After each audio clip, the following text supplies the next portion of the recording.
কোথা থেকে ছেড়ে এলো, যেতে হবে কত দূর, কোনখানে তার শেষ ঠিকানা, কোনখানে তার অচিনপুর।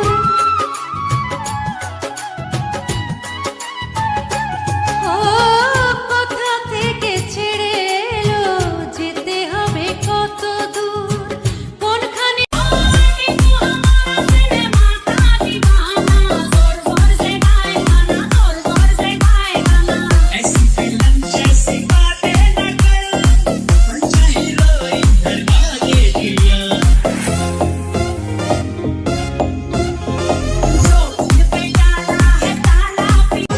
ঈদের ছুটি পেলে আমরা বাড়িতে যাব, পিতা মাতার সাথে আমরা ইতি করিব, বন্ধু বান্ধব দেখা কখন মনে জাগবে সুর।